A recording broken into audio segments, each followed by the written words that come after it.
ஒரு நாள் ஒரு 10-15 பள்ளிக்கூடத்து பிள்ளைங்க தேடிட்டு வந்தாங்க. உங்களை பார்த்துட்டு தான் போகணும், அதுக்காக தான் வந்திருக்கோம்னாங்க. என்ன விஷயம்னு கேட்டோம். நாங்கள்லாம் கூடி ஒரு முடிவு பண்ணியிருக்கிறோம், அதை உங்ககிட்ட சொல்லணும் அப்படின்னாங்க. அதுவும் ஒரு வாண்டு பையன் அதை சொன்னான். என்ன முடிவு அது அப்படின்னு கேட்டோம் ரொம்ப ஆர்வமாக. அதை இப்போ சொல்ல மாட்டோம், எங்களுக்கு பிடிக்கிற மாதிரி ஏதாவது ஒரு தகவல் சொன்னால் அதுக்கப்புறம் நாங்கள் அதை சொல்கிறோம் அப்படின்னா அந்த வாண்டு பையன். சரி, சின்ன பையன்கிட்ட இன்னைக்கு வசமாக மாட்டிக்கிட்டோம் அப்படின்னு நினச்சிக்கிட்டு அவங்களுக்கு தகுந்த மாதிரி ஒரு கதை சொல்ல ஆரம்பித்தோம்.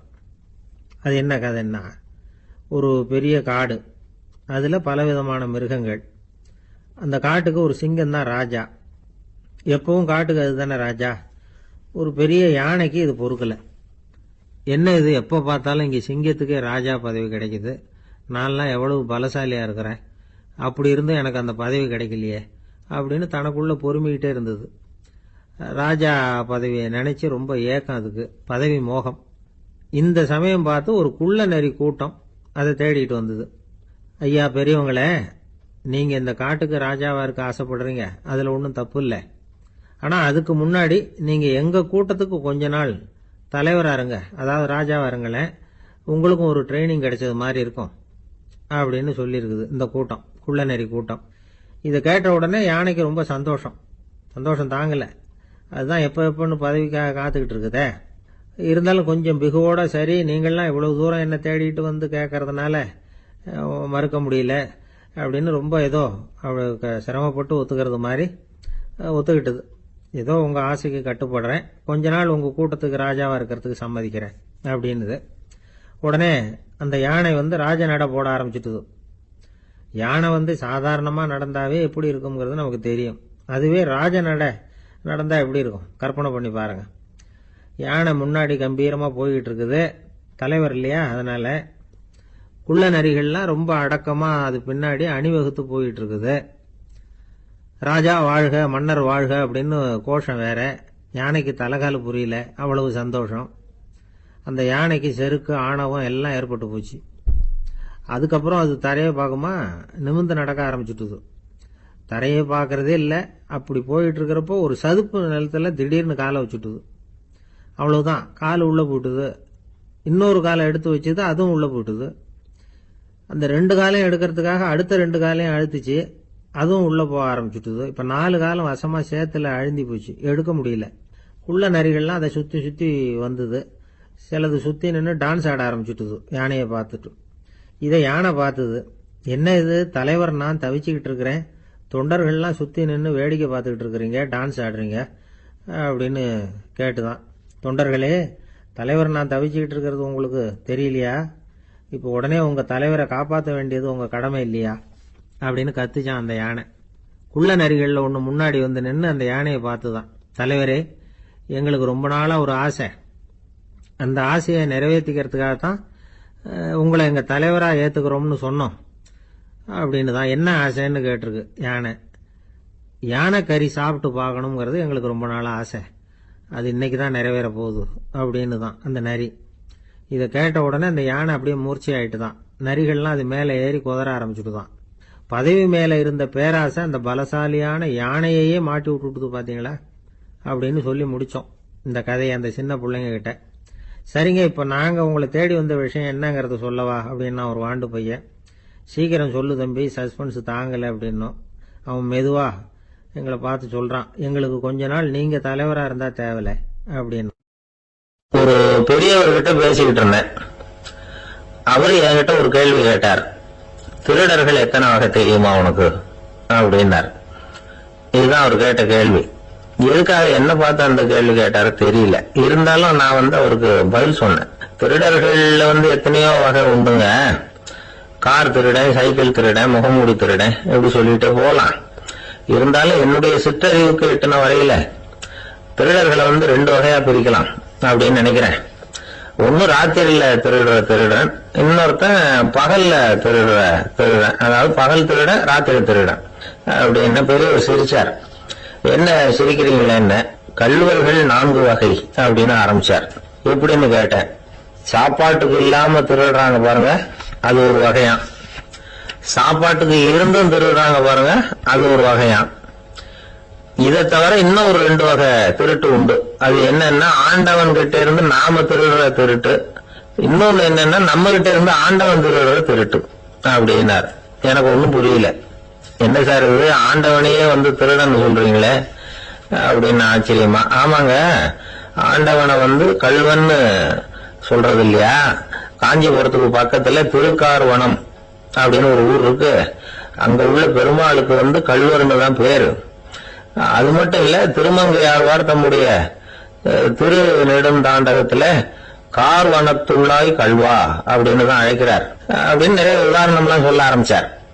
அதுக்கப்புறம் அவர்கிட்ட பேசி நான் புரிஞ்சுக்கிட்ட விவரங்களை தான் இப்போ நான் இப்போ உங்ககிட்ட சொல்ல போறது. அதாவது அவர் சொன்ன முதல் வகை திருடர்கள் வந்து சாப்பாட்டுக்கு இல்லாம திருடுறவங்க. இவங்களை வந்து திருத்தி போடலாம். சாப்பாட்டுக்கு இருந்தும் பணம் சேர்க்கணுங்கிற ஆசையால பொய் கணக்கெல்லாம் எழுதுறாங்க பாருங்க, அவங்க தான் 2வது வகை. 3வது வகை திருட்டு தான் மிகப்பெரிய திருட்டு. இறைவனுக்கு சொந்தமானத நம்முடையதுன்னு நினைக்கிற திருட்டு. எது இறைவனுக்கு சொந்தமானது அப்படின்னா ஆத்மா. பகவானுக்கு சொந்தமான ஆத்மாவை நம்முடையதுன்னு நினைக்கிறது தான் அந்த மாபெரும் திருட்டு. இதுக்கு பேர் தான் ஆத்மாபகாரமா. சரி, இதுக்கு பரிகாரம் என்ன? எல்லாம் இறைவனுடையது, நமக்கு ஒண்ணும் இல்லை அப்படின்னு நினைக்கிறது தான் இதுக்கு பரிகாரம். இதெல்லாம் இருக்கட்டும். 4வது திருட்டு ஒண்ணு சொன்னோம்ல, ஆண்டவன் நம்ம கிட்ட இருந்து திருடுறது. அது எப்படி? ஆண்டவனை வந்து கள்வன்னு சொல்றாங்க, அது சரி. அவர் என்னத்தை திருடினார்? இப்போ இன்னொருத்தருக்கு சொந்தமான ஒன்னை எடுத்து வச்சுக்கிறது தான் கள்ளத்தனம். ஆனா ஆண்டவன் எடுத்துக்கிட்டோம்னா இருக்கிறது எல்லாமே அவனுக்கு சொந்தம். அப்படி இருக்கிறப்போ அவரை எப்படி கள்வன்னு சொல்றது? இது என்ன புரியாம இருக்குது அப்படின்னு சொல்லி பார்த்தா அதுக்கும் விளக்கம் சொல்றாங்க அவங்க. அதாவது ஆண்டவனுக்கு வந்து உருவமே கிடையாது, அருவமா இருக்கிறவன், அதாவது உருவம் இல்லாம இருக்கிறவன். அப்படி உள்ள பகவான் வந்து நம்மள மாதிரி உருவத்துல இருக்கிறான். நம்மள மாதிரியே கையை காலு மூக்கெல்லாம் இருக்குது ஆண்டவனுக்கு. இந்த உருவம் நம்ம கிட்ட இருந்து திருடினது தானே. அவன் வந்து தன்னுடைய உண்மையான திருமையை வந்து நமக்கு காட்டாம, அதாவது தரிசனம் கொடுக்காம இருக்கிறது கள்ளத்தனம் தானே. அதனாலதான் இதுவும் ஒரு பெரிய திருட்டு, இருக்கிறதுலயே மிகப்பெரிய திருட்டு அப்படிங்கிறார். என்கிட்ட இருந்த பேசிக்கிட்டு இருந்தாரு, இந்த விஷயம்லாம் சொல்லிட்டு இருந்தாரு இந்த பெரியவர். அதாவது திருட்டை வந்து ஆன்மீக நோகத்துல அவர் பாக்குறார். நம்ம பார்வையில இதை விட அபூர்வமான திருட்டுலாம் இங்க உண்டு, அபூர்வமான திருடர்களும் உண்டு. ஒரு திருடன் சிறையிலிருந்து விடுதலையாகி வெளியில போனான். கொஞ்ச நாள்ல மறுபடியும் திரும்பி ஜெயிலுக்கு வந்துட்டான். அப்போ சிறை அதிகாரி அவனுக்கு வந்து அறிவுரை சொன்னாராம். ஏன்பா இப்படி அடிக்கடி தப்பு பண்ணிவிட்டு ஜெயிலுக்கு வந்துடுறியே, உனக்கு சொந்த பந்தம் எதுவும் இல்லையா? உனக்கு அப்பா அண்ணன் தம்பிகள் அவங்க கூட எல்லாம் சேர்ந்து வாழணுங்கிற ஆசை இல்லையா அப்படின்னு கேட்டிருக்காரு. அவங்களோட சேர்ந்து வாழணுங்கிற ஆசை எனக்கு நிறைய உண்டுங்க சார் அப்படின்னு அவன். அப்புறம் எதுக்கு இப்படி ஜெயிலுக்கு வந்துடுற அப்படின்னாரான் அவரு. அவங்க எல்லாருமே இங்கதானே சார் இருக்காங்க அப்படின்னு அவன். ஒரு ஊர்ல ஒரு கோயில் இருந்தது, ரொம்ப பழைய கோயில். உள்ள போறதுக்கே பயமா இருக்கும், எந்த நேரத்துல இடிஞ்சு விழுந்துருமோ அப்படிங்கிற பயம். அப்படி இருந்ததுனால யாரும் துணிஞ்சு சாமி கும்பிடுறதுக்கு அங்க போறதில்ல. கோயிலுக்கு வர்ற கூட்டம் கொஞ்சம் கொஞ்சமா குறைய ஆரம்பிச்சுட்டுது. கோயில் நிர்வாகிகள் எல்லாரும் கூடி உட்காந்து பேசினாங்க. என்ன பண்ணலாம்னு யோசனை பண்ணாங்க. எந்த இடம் மோசமா இருக்கோ அந்த இடத்த பழுது பார்த்தாங்க. அங்க எங்க வர்ணத்தை பூசி கொஞ்சம் அழகுபடுத்தி பார்த்தாங்க. ஏதோ இந்த ஊர்ல கோயில்னு ஒண்ணு இருக்கு, அது மக்களுக்கு தெரியணும் அப்படிங்கறதுக்காகத்தான் இப்படிலாம் பண்ணாங்க. இருந்தாலும் கோவில் இருக்கிற நிலைமை மக்களுக்கு தெரியும், அதனால அங்க வர்றது குறைச்சிக்கிட்டாங்க அவங்க. ஒரு கட்டத்துல யாருமே வர்றதில்ல, நிலைமை அந்த அளவுக்கு ஆயிட்டுது. மறுபடியும் கோவில் நிர்வாகிகள் கூட்டம் நடந்தது. இந்த கூட்டம் கூட கோயிலுக்கு உள்ள நடக்கல, இடிஞ்சு விழுந்துருவோங்கிற பயம். அதனால வெளியில தான் உட்காந்து கூட்டத்தை நடத்தினாங்க. ஏன்னா உள்ள போறதுக்கு அவங்களுக்கும் துணிச்சல் கிடையாது, எந்த நேரமும் விழுந்துரும் போல இருந்தது. அது வழியா போறவங்க கூட வேகமா அந்த இடத்தை கடந்து போக ஆரம்பிச்சுட்டாங்க. கோவில் நிர்வாகிகள் வெளியில உட்கார்ந்து கூட்டம் போட்டாங்க இல்லையா, அந்த கூட்டத்துல 4 தீர்மானங்களை நிறைவேற்றினாங்க. அது என்ன 4 தீர்மானம்னா, முதல் தீர்மானம், இந்த கோவிலை இடிப்பது அப்படிங்கிற முடிவை இந்த கமிட்டி மிகவும் வருத்தத்துடன் ஏற்றுக்கொள்ளுகிறது அப்படின்னு நிறைவேற்றினாங்க. இதுக்கு பதிலா இன்னொரு கோவிலை உடனடியாக கட்டி முடிச்சுடணுங்கிறது 2வது தீர்மானம். 3வது தீர்மானம் என்ன தெரியுமா, பழைய கோவிலின் கதவுகள், அதிலிருந்து பிரிச்சு எடுக்கிற செங்கல், இதையே புது கோவில் கட்டுவதற்கு பயன்படுத்திக் கொள்ள வேண்டியது. பழைய கோவில் இருந்த மாதிரியே அதே வடிவத்துல புது கோவிலையும் கட்ட வேண்டியது. பழைய கோவிலின் அஸ்திவாரத்தை அப்படியே வச்சுக்கிட்டு அதுக்கு மேல நாம கோவிலை கட்டிக்க வேண்டியது. இதுதான் 3வது தீர்மானம். இதையும் கமிட்டி முழு மனசோட ஏத்துக்கிட்டது. இது வரைக்கும் சரி. இப்ப அந்த கமிட்டி 4வதா ஒரு முக்கியமான தீர்மானத்தை கொண்டுகிட்டு வந்து அதையும் ஏகமனதா நிறைவேற்றி விட்டது. அது என்ன தீர்மானம்னா, புதிய கோவில் கட்டி முடிக்கிற வரைக்கும் பழைய கோவிலை இடிக்கிறதில்லை அப்படிங்கிற தீர்மானம். எப்படி இருக்குது பாருங்க. இது பழசை இடிக்காத வரையில அதே இடத்துல புதுசா எப்படி கட்ட முடியும்? பல விஷயங்கள்ல நாம நடந்துகிற முறையும் இப்படிதான் இருக்குதான். வாழ்க்கையில முன்னேறணும்னு ஆசைப்படுவோம். அதே நேரத்துல அந்த முன்னேற்றத்துக்கு எது தடையா இருக்கோ அதை விட்டு விடுறதுக்கும் மனசு வராது. வெளிநாட்டுல ஒரு பெரிய விருந்து நடந்துகிட்டு இருந்துதான். எல்லாரும் மது கோப்பையும் கையுமா அலைஞ்சுகிட்டு இருக்கிறாங்க. ஒருத்தர் மட்டும் கையில எதுவும் இல்லாம ரொம்ப நல்ல பிள்ளையா சாதுவா ஒரு ஓரமா தனியா உட்கார்ந்து இருக்கிறார். அவர்கிட்ட நெருங்கி வாங்க மது சாப்பிடலாம் அப்படின்னு கூப்பிட்டாங்களாம். என்ன வற்புறுத்தாதீங்க, நான் என் மனசுக்குள்ள உறுதியா தீர்மானம் பண்ணிவிட்டேன் அப்படின்னாராம். என்ன தீர்மானம் பண்ணிருக்கீங்க அப்படின்னு கேட்டிருக்காங்க. ஏற்கனவே முழு போதையில் இருக்கும் பொழுது மறுபடியும் மது கோப்பையை தொடரதில்லை அப்படின்னு தீர்மானம் பண்ணிருக்கேன் அப்படின்னாராம். ரொம்ப பேருக்கு கூட்டத்துல பேசுறதுன்னா பயம். நமக்கு ஒன்னும் தெரியாதுன்னு மத்தவங்க நினைச்சிடக்கூடாதுங்கிற எண்ணம் தான் இதுக்கு காரணம். ரொம்ப முக்கியமான ஒரு கூட்டம்னா பயம் அதிகமா இருக்கும். முக்கியமானவங்க எல்லாம் வருவாங்களே, அவங்க எல்லாம் நம்மளை பத்தி மட்டமா நினைச்சிருவாங்களே அப்படிங்கிற பயம் வந்துடும். ஆனா மேடை பேச்சுங்கிறது அவ்வளவு கடினமான ஒரு காரியம் இல்லைங்கிறாங்க அது சம்பந்தமான நிபுணர்கள். யாரும் பேச்சாளர் ஆகலாம், இது ஒன்றும் பெரிய கிஃப்ட் கிடையாது அப்படின்னு அவங்க சொல்றாங்க.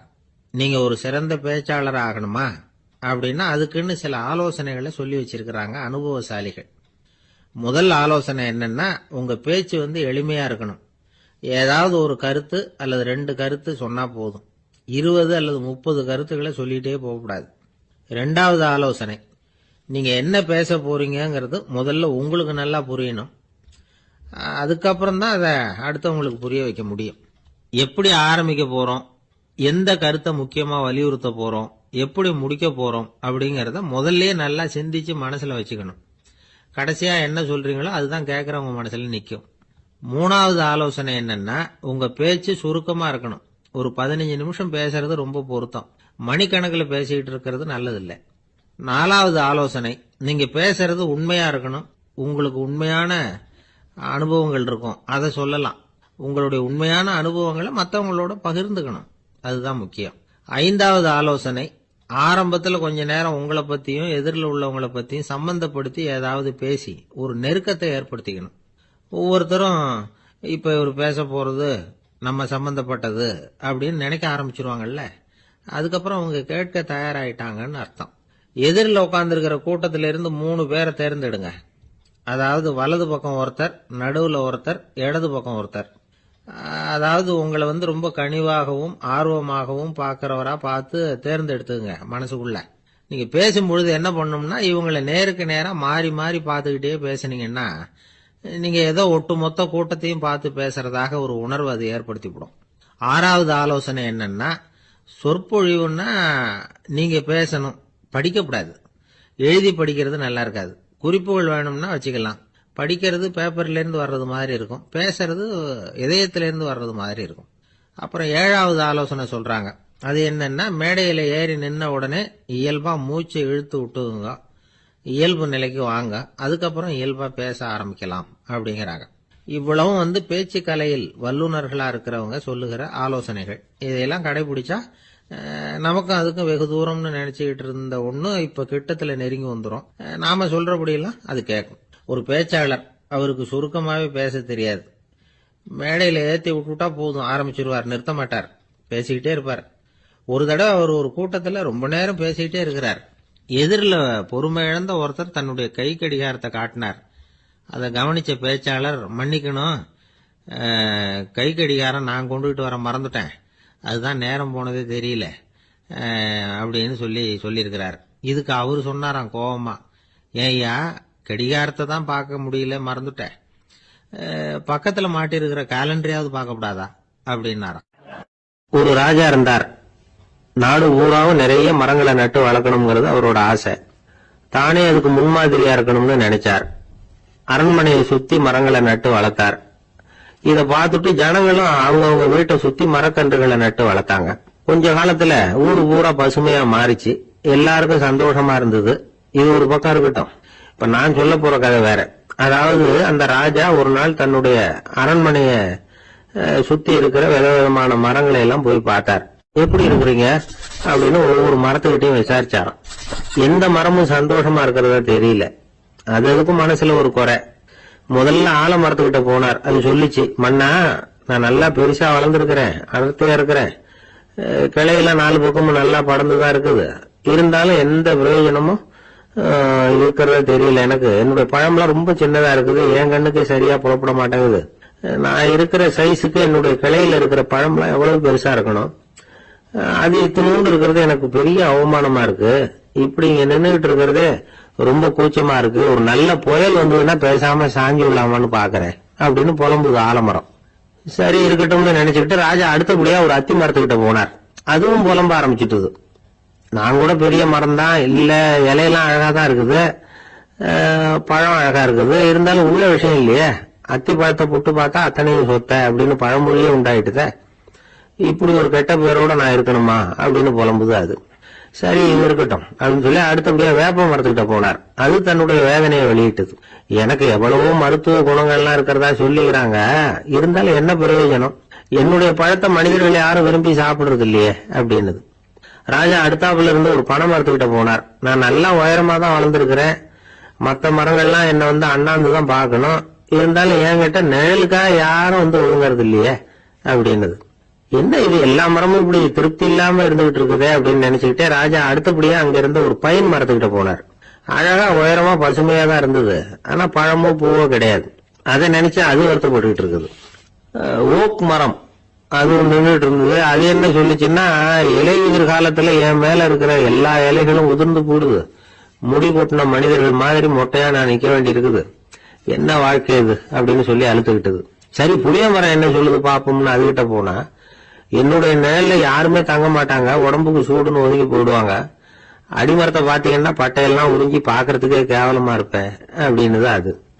முருங்கை மரம் என்ன சொல்லிச்சு தெரியுமா, என்னுடைய இலை காயெல்லாம் சாப்பிடுறவங்களுக்கு சத்து கொடுக்கறது வாசம் தான், ஆனா என் உடம்புல சத்தே கிடையாது, கொஞ்சம் வேகமா காத்து அடிச்சதுன்னா முறிஞ்சு விழுந்துடுறேன், என்ன வாழ்க்கை இது அப்படின்னு சொல்லி அது வருத்தப்பட்டது.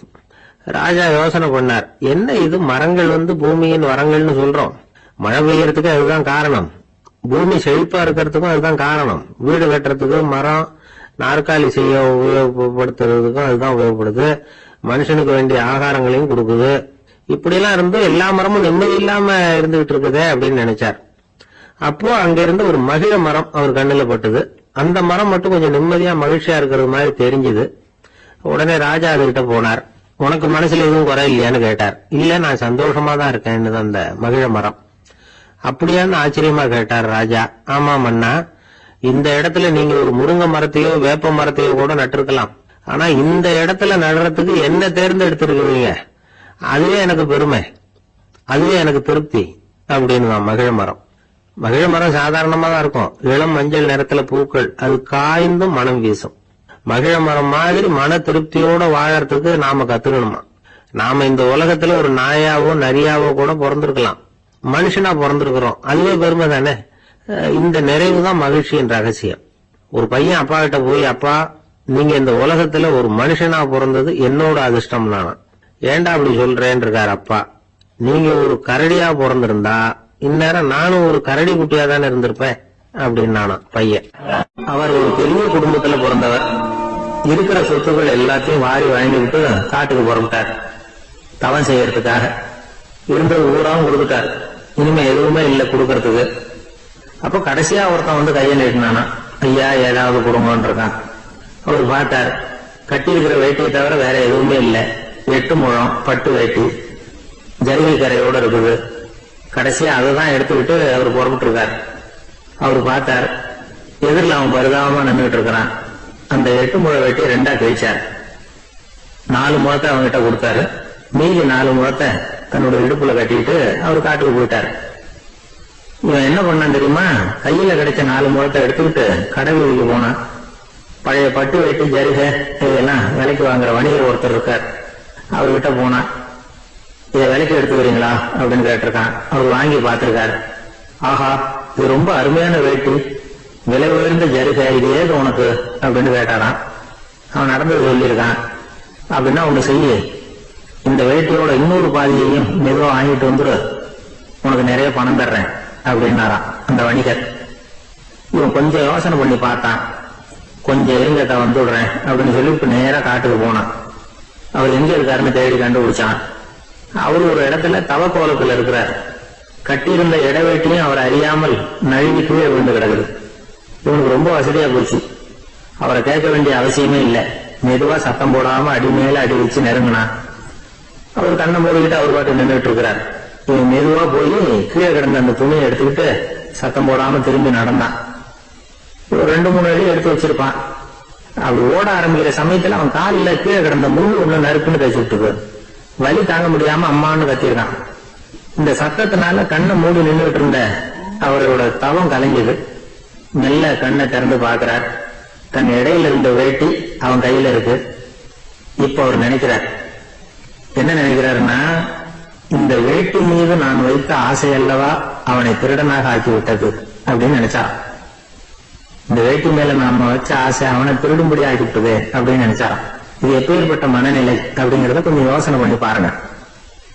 தான் ஒரு பொருள் மேல வச்ச பற்று இன்னொரு மனிதன் திருடனாக ஆகிறதுக்கு காரணமாயிட்டதுன்னு நினைக்கிறார். அப்படி நினைச்ச அந்த பெரியவர் யார் தெரியுமா? அவர் தான் மகாவீரர். இழந்துட்டேங்கிறிய, நீ என்னத்தை கொண்டுகிட்டு வந்த எங்க இழந்துடுறதுக்கு? நீ என்னத்தை உண்டாக்குன இது அழிந்துட்டுன்னு சொல்றதுக்கு? இதுதான் அவருடைய சிந்தனை. இன்றைக்கு நம்ம சிந்தனை எல்லாம் வேற மாதிரி இருக்குது. ஒருத்தன் நடுத்தெருவில் உட்காந்து அழுதுகிட்டு இருந்தான். அந்த வழியா வந்தவர் ஒருத்தர், ஏன்பா அழறேன்னு கேட்டாராம். 5 ரூபா சார், இந்த இடத்துல விழுந்துட்டு ரொம்ப நேரமா தேடுறேன், கிடைக்காது போல இருக்கு அப்படின்னு சொல்லிட்டு அழறான். எப்ப தொலைஞ்சதுன்னு கேட்டாராம் அவரு. அது எனக்கு தெரியாது சார், பணத்தை தொலைச்சவன் தேடி பார்த்துட்டு போயிட்டான், நான் அவனுக்கு பின்னாடி தேட வந்தவன் அப்படின்னு நானா. இவன் ஒரு ஊர்ல ஒரு ஆள் இருந்தான். நிறைய பணம் சேர்த்தான். அவனுக்கு சம்பாதிக்க தெரியுமே தவிர செலவு பண்ண தெரியாது. மகா கஞ்சன். காசை கையில எடுக்கவே மாட்டான். எடுத்தா செலவு செய்ய வேண்டியிருக்குமே. அதனால இப்படியே அவன் காலத்தை ஓட்டி விட்டான். வயசாயிட்டது. அவனுடைய மனைவி ஒரு நாள் கேட்டாங்க, இவ்வளவு நாளா நீங்க என்ன எங்கேயுமே அழைச்சிட்டு போனதில்லை, இப்போவாவது அழைச்சிட்டு போக கூடாதா அப்படின்னாங்க. எங்க போகணும் சொல்லுன்னா, காசிக்கு போகணும், கங்கையில குளிக்கணும்னாங்க. இவன் பார்த்தான், இதுக்கு ஏன் அவ்வளவு தூரம் செலவு பண்ணிட்டு போகணும், நம்ம ஊர் ஆத்திலேயே குளிக்கலாமே, இதுவும் புண்ணிய நதிதான், இங்க குளிச்சா அங்க குளிச்ச பலன் கிடைச்சிரும் அப்படின்னா. சரின்னு 2 பேரும் ஆத்தங்கரைக்கு போனாங்க. அன்னைக்கு ஏதோ விசேஷம், நிறைய கூட்டம், நிறைய பேர் குளிச்சுக்கிட்டு இருக்கிறாங்க.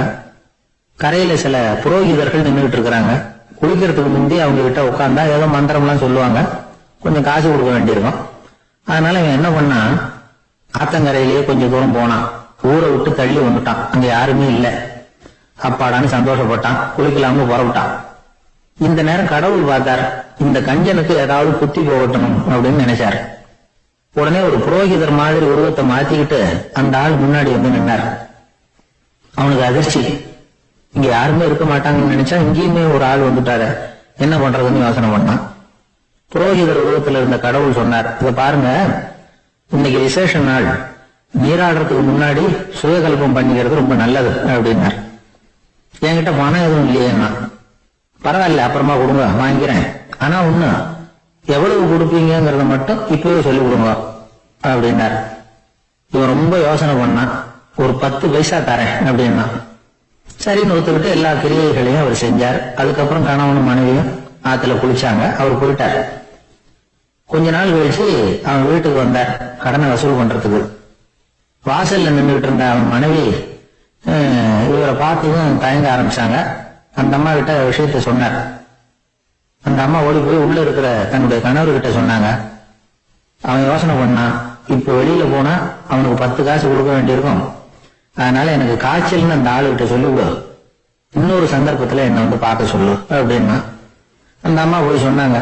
அப்படிங்களா, அப்படின்னா அவரை நான் உடனே போய் பார்க்கணுமே அப்படின்னு உள்ள நுழைய ஆரம்பிச்சார். அவங்க மறுபடியும் இருங்க அதை வரேன்னு சொல்லிட்டு உள்ள ஒரு விஷயத்த சொன்னாங்க. இது ஏதுடா வம்பா போச்சு அப்படின்னு பார்த்தான். மனைவி கிட்டத்துல கூப்பிட்டான். இந்த பாரு, ஜல்லி கண்டு நான் இறந்து போட்டதா சொல்லிவிடு அப்படின்னா சொன்னாங்க. புரோகிதர் பார்த்தார். அப்படின்னா ஒரு வழியா இருந்து அவருடைய இறுதி சடங்குகளையும் நானே முடிச்சுட்டு போடுறேன் அப்படின்னா. உள்ள இருந்தவன் யோசனை பண்ணான், அந்த ஆடு என்ன விடமாட்டான் போல இருக்கு, அதனால ஒரு சவப்பெட்டியில என்னை வச்சு தூக்கிக்கிட்டு மயானத்துக்கு போங்க பாத்துக்கலாம் அப்படின்னா. புரோகிதரை விடுற மாதிரி இல்ல, கூடவே நடந்து போயிட்டு இருக்கிறார். அங்க இறக்கி சடங்குகளை முடிச்சுட்டு தீ வைக்கிற நேரம் பொட்டுக்குள்ள இருந்த நம்மால அலறி அடிச்சுட்டு வெளியில ஓடி வந்தான். புரோகிதர் உருவத்தில் இருந்த கடவுள் சிரிச்சார், தன்னுடைய சுய உருவத்தை காட்டினார். அதுக்கப்புறம் அவனை கூப்பிட்டு, இத பார்ப்பா, ஏன் இப்படி அல்லாடுற, ஏதாவது வரம் வேணும்னா கேள்வித்தாரேன் அப்படின்னார். அவன் யோசனை பண்ணான். பகவானே, ஒரே ஒரு வரம் தான் உங்ககிட்ட கேட்கணும்னா என்ன வேணும் கேளுன்னார். அந்த 10 பைசா தட்சணையை தள்ளுபடி பண்ணா போதும் அப்படின்னா. கடவுளும் சரின்னு சொல்லிட்டு போயிட்டார். இப்படி ஒரு கதையை சுவாமி சிவானந்தர் சொல்லியிருக்கிறார். செல்வந்தர்கள் பல பேர் இப்படித்தான் இருக்கிறாங்க. தாங்களும் அனுபவிக்க மாட்டாங்க, அடுத்தவங்களுக்கும் கொடுக்க மாட்டாங்க. இது மாதிரியான கஞ்சர்களுக்கு இந்த உலகம் இல்லை, அந்த உலகம் இல்லைங்கிறார் அவர். இந்த கதையில கடவுள் கடன் வசூலுக்கு வந்தது மாதிரி நம்ம ஊர் ஆள் ஒருத்தன் இன்னொருத்தர்கிட்ட 10 பைசா கடன் கொடுத்துட்டான். திருப்பி வாங்கறதுக்கு நடையா நடக்கிறான். கடைசியா கேட்டான், நீ எப்பதான் கடனை திருப்பி தர போற, அதை முடிவா சொல்லணுமா. வர்ற வியாழக்கிழமை கண்டிப்பா கொடுத்துருவேன் அப்படின்னாலும் அவன். அன்னைக்கு நான் ஊர்ல இருக்க மாட்டேன் அப்படின்னாலும் இவன். அதனால என்ன, நானும் தான் அன்னைக்கு ஊர்ல இருக்க மாட்டேன் அப்படின்னாலும். ஒரு சிகை அலங்கார கூடம், ரொம்ப சுறுசுறுப்பா எல்லாரும் வேலை செஞ்சுட்டு இருக்கிறாங்க. முடிவெட்டிக்க வந்திருக்கிறவங்க நிறைய பேர், எல்லாரும் வரிசையா உட்காந்துருக்கிறாங்க. அந்த சமயத்துல திடீர்னு கதவை திறந்துகிட்டு ஒருத்தர் உள்ள வர்றாரு. அவரு ஒரு பெரிய மனிதர். அவரும் முடிவெட்டிக்கிறதுக்காக தான் உள்ள வந்திருக்கிறாரு. அவரை பார்த்த உடனே எங்க வரிசையில உட்காந்துருந்தவங்க எல்லாரும் எழுந்திரிச்சு அவர்கிட்ட வந்துட்டாங்க. அவரை சுத்தி நின்றுட்டாங்க. எப்படி இருக்கிறீங்க, நல்லா இருக்கீங்களா அப்படின்னு விசாரிக்க ஆரம்பிச்சுட்டாங்க. எல்லாம் முடிஞ்சதும் வந்தவர் கேட்டார், வரிசையில கடைசியா இருக்கிறவர் யார் அப்படின்னு கேட்டார். ஏன்னு கேட்டாங்க. நான் அதுக்கு அடுத்தபடியா உட்காரணும், அதுக்காக தான் கேட்கிறேன் அப்படின்னாரு. உடனே அங்க இருந்தவங்க எல்லாம் என்ன சொன்னாங்க தெரியுமா, நீங்க வரிசையில காத்திருக்க கூடாது, நீங்க அரசாங்கத்தின் தலைவர், உங்களுக்கு நேரம் முக்கியம், அதனால நீங்க முன்னாடி போங்க அப்படின்னு சொன்னாங்க. ஆனா அதை அவர் கேட்கல. தோழர்களே, உங்களுடைய கருத்துக்கு ரொம்ப நன்றி. எல்லாரும் வரிசையா தான் வரணும், அதுதான் முறை. வரிசையில வரணுங்கிற நடைமுறையை நானும் பின்பற்ற விரும்புறேன். நாம எல்லாரும் சமமானவர்கள் அப்படின்னார். இப்படி சொல்லிட்டு வரிசையில கடைசியா இருந்த ஒரு நாற்காலியில போய் உட்கார்ந்துக்கிட்டார். தன் சட்டை பையில இருந்த ஒரு செய்தித்தாளை எடுத்தார், படிக்க ஆரம்பிச்சிட்டார். ஆனா அங்க இருந்தவங்களால இதை பார்த்துக்கிட்டு சும்மா இருக்க முடியல. ஒருத்தர் எழுந்திரிச்சு வந்தார். ஐயா, இப்ப என்னுடைய முறை வந்திருக்குது, நான் தான் போக வேண்டிய முறை. உங்களை இங்க காத்திருக்க வைக்கிறத விட ஒரு 5 ஆண்டுகளுக்கு கூட நான் முடிவெட்டிக்காம இருந்துட முடியும் அப்படின்னார். அவர் மறுபடியும் சொன்னார், ஐயா, நீங்க வரிசை முறையை தாண்டி போக விருப்பப்படல, சரி, ஆனா என்னுடைய முறையை மாத்தி கொடுக்கறதுக்கு எனக்கு முழு உரிமை இருக்குது. இதுக்கு பதிலா உங்களுடைய கடைசி இடத்தை நான் எடுத்துக்கிறேன், இதை நீங்க மறுக்க முடியாதுன்னார். அங்க இருந்த மற்றவங்களும் இதை ஒரு மனசா வற்புறுத்த ஆரம்பிச்சுட்டாங்க. அந்த பெரிய மனிதர் பார்த்தார், சரின்னு கடைசியா ஒத்துக்கிட்டார். அவர் யார் தெரியுமா, அவர் தான் மாவீரர் லெனின். ரஷ்யாவில கிரெம்ளின் சிகை அலங்கார கூடத்துலதான் இது நடந்தது. எல்லாரும் இந்நாட்டு மன்னர்கள்னு வாயளவுல பேசுறதுல என்ன பிரயோஜனம், நாம எல்லாரும் சமங்கிறத நடைமுறையில கடைபிடிச்சு காட்டினவங்க கொஞ்சம் பேர் தான். அவங்கள ஒருத்தர் தான் லெனின். வரிசையில நின்று வர்றதுங்கிறது ஒரு சிறந்த பண்பு, உயர்ந்த பண்பு. இன்னைக்கு பல இடங்கள்ல அது நமக்கு தேவைப்படுது. ஒரு ரேஷன் கடைவாசல், கடை திறக்கிறதுக்கு முன்னாடி எல்லாரும் வரிசையில நின்றுட்டாங்க. கடைசியா அந்த ஒருத்தரை கியூல முன்னாடி போறதுக்கு முயற்சி பண்றாரு. ஏற்கனவே நின்றுட்டு இருக்கிறவங்க அவரை முன்னாடி போறதுக்கு விட மாட்டேங்கிறாங்க. கடைசியா போய் நில்லையா அப்படின்னு எல்லாரும் கத்துறாங்க. அதான் அவர் காதுல வாங்கல, முண்டி அடிச்சுட்டு முன்னாடி போறதுக்கே முயற்சி பண்ணிட்டு இருக்கிறார். எல்லாரும் சேர்ந்து அவரை வலுக்கட்டாயமா இழுத்து கொண்டாந்து பின்னாடி கொண்டு போய் நிறுத்திவிட்டாங்க. நிறுத்திவிட்டு சொன்னாங்க, இதை பாருப்பா, நாங்க இருக்கிற வரைக்கும் நீங்க முன்னாடி போய் எதையும் வாங்க முடியாது, தெரிஞ்சுக்கோ அப்படின்னாங்க. இப்போ அந்த ஆளு சொன்னாராம், நான் இங்க பின்னாடி நிக்கிற வரைக்கும் நீங்களும் எதுவும் வாங்க முடியாது அப்படின்னாராம். ஏன்னு கேட்டிருக்கிறாங்க. நான் தான் அந்த கடையை திறக்க வேண்டிய ஆள் அப்படின்னா. எனக்கு ஒரு உதவி செய்யணும் அப்படின்னு நம்மளை பார்த்து ஒருத்தர் கேட்கிறாருன்னு வச்சுங்களேன். உடனே நாம அவரை பார்த்து என்ன உதவின்னு கேட்போம். இதுதான் சராசரி மனிதர்களின் இயல்பு. ஆனால் ஒருத்தர் எனக்கு ஒரு உதவி செய்யணும் அப்படின்னு கேட்ட உடனே என்ன உதவின்னு கூட கேட்காம சரி செய்கிறேன் அப்படின்னு ஒத்துக்கிறது இருக்கு பாருங்க, அது கொஞ்சம் அபூர்வம். அந்த காலத்தில் ஒருத்தர் இருந்தார். அவர் எப்படி தெரியுமா? உதவி கேட்குறவங்க நல்லவங்களா கெட்டவங்களா அப்படின்னு கூட பார்க்கல, தனக்கு நன்மையா தீமையா அப்படின்னு கூட பார்க்கல, உதவி செய்கிறேன்னு புறப்பட்டுட்டார். அவர் யார் தெரியுமா? அவர் தான் நல சக்கரவர்த்தி. அவர் மாதிரி நாமும் உதவி கேட்குறவங்களுக்கு உடனே உதவி செய்யறதுக்கு தயாராக இருக்கணும் அப்படின்னு சொன்னார் ஒரு ஆன்மீக பேச்சாளர். நல சரித்திரத்தை அவர் சொல்லிக்கிட்டு இருந்தார்.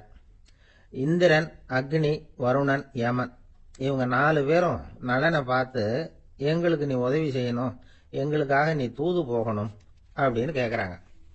யாருக்கிட்ட தூது போகணும், என்ன காரியத்துக்காக போகணும் அப்படின்னு கேட்கணும்ல. நலன் அப்படி கேட்கவே இல்லை, உடனே சரின்னு ஒத்துக்கிறான். அதுக்கப்புறம் அவங்க விவரம் சொல்றாங்க, என்ன உதவி, யாருக்கிட்ட தூது போகணும் அப்படிங்கிற விவரத்தை சொல்றாங்க.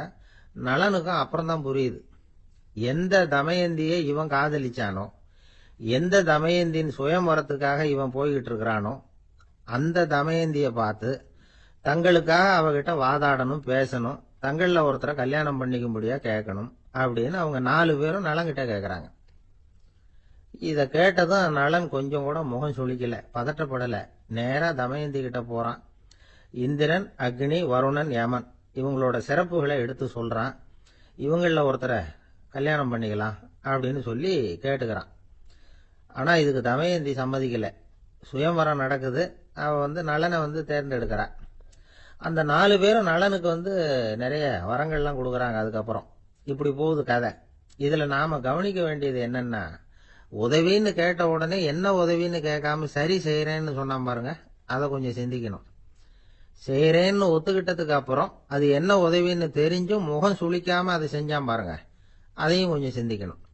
நம்மால் ஒருத்தன் ஒரு நண்பனை தேடி போனா, எனக்கு ஒரு உதவின்னா சரி சொல்லுன்னா, இப்போ உங்ககிட்ட 2 கார் இருந்தா என்ன பண்ணுவேன்னா, உடனே அதில் ஒன்று உங்ககிட்ட கொடுத்துருவேன்னா, அவன் உங்ககிட்ட 2 பங்களா இருந்தா என்ன பண்ணுவேன்னா, அதில் ஒன்று உங்ககிட்ட கொடுத்துருவேன்னா, உங்ககிட்ட 2 பேனா இருந்தா என்ன பண்ணுவேன்னா, அதில் ஒரு பேனாவை உங்ககிட்ட கொடுக்க மாட்டேன்னா அவன்.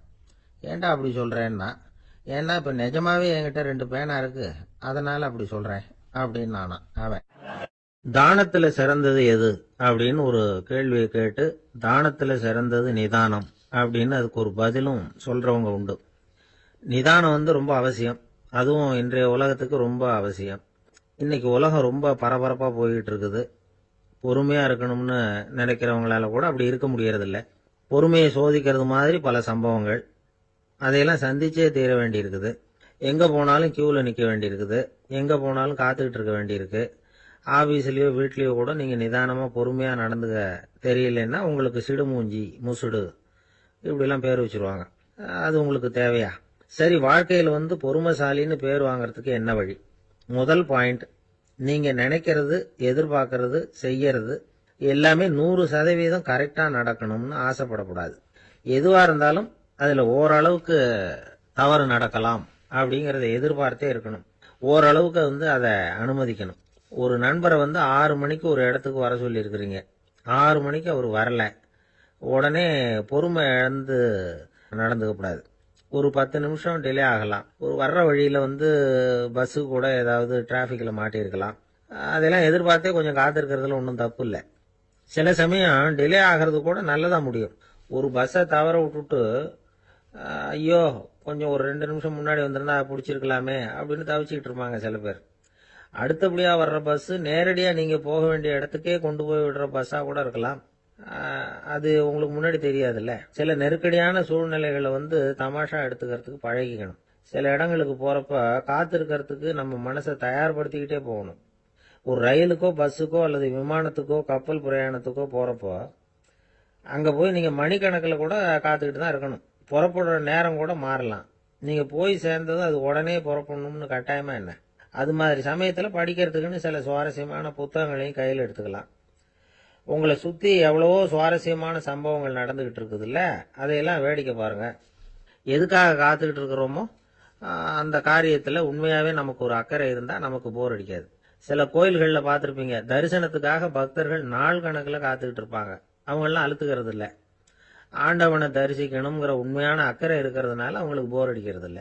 ஆனால் சில சினிமா தியேட்டரில் கூட பார்க்கலாமே, சினிமா கியூ கூட அப்படிதான். சாயந்தரம் 6 மணி ஆட்டத்துக்கு காலம்பரம் 6 மணிக்கே போய் கூட காத்துக்கிட்டு இருப்பாங்க. அவங்களுக்கெல்லாம் போர் அடிக்காது, படம் பார்க்குற ஆர்வம். இன்னொரு முக்கியமான விஷயத்த நாம் பழக்கப்படுத்திக்கணும். லிவ் ஃபார் தி மூமெண்ட் அப்படிங்கிறாங்க நிபுணர்கள். ரொம்ப பேர் எப்படின்னா அடுத்தபடியாக நடக்க போகிற விஷயத்திலேயே கவனமாக இருப்பாங்க. அந்த நினைப்புலேயே இந்த நிமிஷத்தை பொறுமை இல்லாமல் கழிப்பாங்க. ஒருத்தர் இருக்கார், அவர் எப்படின்னா ஆஃபீஸ் முடியறதுக்குள்ளேயே சார் 5 மணிக்கெல்லாம் ரெடியாக இருங்க, நாம் அந்த ஹோட்டலில் போய் டிஃபன் சாப்பிட்ணும் அப்படின்னு 4 மணிலேருந்து சொல்லிகிட்டு இருப்பார். 4:55 பரபரப்பாக ஓடி வருவார். 2 பேரும் புறப்படுவோம், ஹோட்டலுக்கு போவோம், சாப்பிட்டுக்கிட்டு இருப்போம். அப்படி சாப்பிட்டுட்டு இருக்கிறப்ப சார் சாப்பிட்டு முடிச்சது நேராக ஒரு ஜவுளி கடைக்கு போகிறோம் அப்படிம்பார். பரபரக்க சாப்பிட்டு முடிப்பார், புறப்படுவார். ஜவுளி கடையில் அவசரமாக சீக்கிரம் பில் போடுங்க சார், சினிமாவுக்கு நேரம் ஆகிடும்பார். சினிமா தியேட்டரில் உட்காந்து அடுத்தபடியாக எங்கே டின்னர் சாப்பிட்றதுன்னு யோசனை பண்ணிகிட்டு இருப்பார். ராத்திரி படுக்கையில் விழுந்ததுக்கு அப்புறமும் நாளைக்கு காலையில் எழுந்திரிச்சதும் அதை பண்ணணும் இதை பண்ணணும்னு திட்டம் போட்டுக்கிட்டே இருப்பார். அதாவது எப்பவும் அடுத்த நிமிஷம், அடுத்த நாள், அடுத்த வாரம், அடுத்த வருஷம், இதுதான் அவங்க சிந்தனை. இந்த நிமிஷம் என்ஜாய்மெண்ட்டை அவங்க இழந்துடுறாங்களாம். அதனால தான் வாழ்நாள் பூரா பொறுமையின்மை, அவஸ்தை, அல்லல். அதனால நாம் எல்லாரும் வாழ்க்கையில் நிதானமாக இருக்கிறதுக்கு கற்றுக்கணுமா. அதுக்காக இந்த நிதானத்துக்கு வேற விதமான அர்த்தம் பண்ணிக்கக்கூடாது. ஒருத்தர் அப்படித்தான் ஒரு தடவை அவருடைய குதிரை காணாமல் போயிட்டு தான். அதுக்காக அவர் கவலைப்படல, நிம்மதியாக இருந்தார், சந்தோஷமாக இருந்தார்.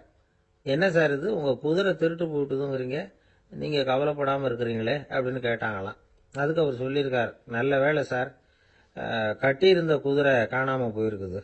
நான் அது மேலே உட்காந்துருக்கிற சமயம் அது காணாமல் போயிருந்ததுன்னா, திருட்டு போயிருந்ததுன்னா நானும் சேர்ந்துல காணாமல் போயிருப்பேன் அப்படின்னாராம். எவ்வளவு நிதானமான ஆள் பாருங்க. ஒரு நாள் காலை நேரம் ஒரு குரு படுக்கையை விட்டு எழுந்திருக்கிறார். உடனே சீடர்களை பார்த்து எல்லாரும் இப்படி வாங்கங்கிறார். எல்லாரும் வர்றாங்க வேகமா. என்னங்க வேணும் உங்களுக்கு அப்படிங்கிற மாதிரி எல்லாரும் குருவை பார்த்தாங்க பயபக்தியோட. குரு அந்த சீடர்களை பார்த்து, இதை பாருங்க, இப்போ நான் ஒரு சிக்கலான விவகாரத்தில் மாட்டிக்கிட்டு இருக்கிறேன், அதை நீங்கள் தீர்த்து வச்சா நல்லதுன்னார். சீடர்களுக்கு ஒன்றும் புரியல. என்ன இது, இவர் இப்படி சொல்றாரு, நமக்குள்ள எல்லா விவகாரங்களையும் தீர்த்து வைக்கிறவர் நம்ம குருநாதர், அவருடைய விவகாரத்தை நாம தீர்த்து வைக்கிறதா, ஆச்சரியமா இருக்குதே, குருநாதருக்கே சிக்கலா அப்படின்னு யோசனை பண்ண ஆரம்பிச்சாங்க. இருந்தாலும் ரொம்ப பணிவா கேட்டாங்க, சுவாமி உங்களுக்கே சிக்கலா, இந்த உலகத்து சிக்கல்களுக்கும் சிரமங்களுக்கும் அப்பாற்பட்டவர் அல்லவா தாங்கள், அப்படிப்பட்ட உங்களுக்கு சிக்கல்னா அது எப்படி அப்படின்னாங்க. எனக்கு ஏற்பட்டிருக்கிற சிக்கல் அவ்வளவு பெருசு, ரொம்ப பெரிய விவகாரம் அது அப்படின்னார் குரு. கொஞ்சம் விவரமா சொல்லுங்க அப்படின்னாங்க இவங்க. இப்ப அந்த குரு விவரத்தை சொன்னார். அதாவது நேற்று ராத்திரி நான் ஒரு கனவு கண்டேன். அந்த கனவுல நான் ஒரு பட்டாம்பூச்சியா மாறிட்டேன். அப்படி மாறி ஒவ்வொரு மலரா பறந்து போய் உட்காந்து தேன் சாப்பிட்டேன் அப்படின்னார். சீடர்கள் இதை கேட்டதும் ரொம்ப திகைச்சு போயிட்டாங்க. என்ன இது ஒரு பெரிய பிரச்சனையா, ஒரு சாதாரண கனவு கண்டதுக்காகவா இந்த காலை வேளையில நம்மளையெல்லாம் குருநாதர் இவ்வளவு அவசரமா கூப்பிட்டுருக்கார் அப்படின்னு நினைச்சாங்க.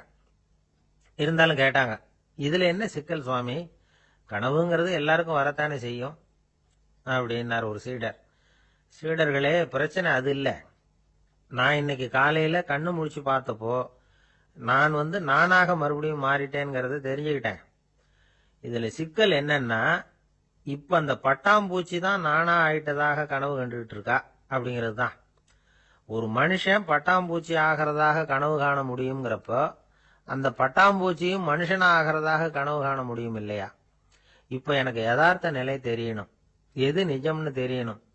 நேத்து ராத்திரி நான் கண்டது கனவா, அல்லது இது பட்டாம்பூச்சி கண்டுகிட்டு இருக்கிற கனவா? இதுதான் குரு கேட்ட கேள்வி. இதை கேட்டதும் சீடர்கள் ரொம்ப குழம்பி போயிட்டாங்க. சுவாமி, இதுவரைக்கும் நாங்க தூங்குறப்ப பாக்குறது கனவுன்னு, மூழ்கிட்டு இருக்கிறப்ப பாக்குறது நனவுன்னு நம்பிட்டு இருக்கிறோம். இப்போ எங்களை ரொம்ப குழப்பிட்டீங்க, இதுக்கு பதில் சொல்ல எங்களுக்கு சக்தி இல்லை அப்படின்னு சொல்லிவிட்டாங்களாம். அதுக்கப்புறம் அந்த குரு சொன்னாராம், நினைவு தான் முக்கியமான அம்சம். முடிவு கட்டம்னா பகலின் நினைவுகளை விட இரவின் கனவுகளே ரொம்ப உண்மை. ஒருத்தன் தூங்க போனா தூங்கிக்கிட்டே இருந்தா அவன் காணும் கனவு பொய்ங்கிறத அவன் உணர மாட்டான். ஒவ்வொரு கனவும் காணும் பொழுது அது ரொம்ப உண்மையா தான் தெரியுது. ஒரு கனவு கூட உண்மை இல்லைன்னு கனவுல தோன்றுவதே இல்லை அப்படின்னார் குரு. அகில வாழ்வு அத்தனையும் சொற்பனம் கண்டாய் அப்படிங்கிறார் தாயுமானவர். ஆகையினால நம்ம கனவுலேருந்து நாம என்னைக்கு முழிச்சுக்க போறோம் அப்படிங்கிறது தான் ஒரு முக்கியமான கேள்வி.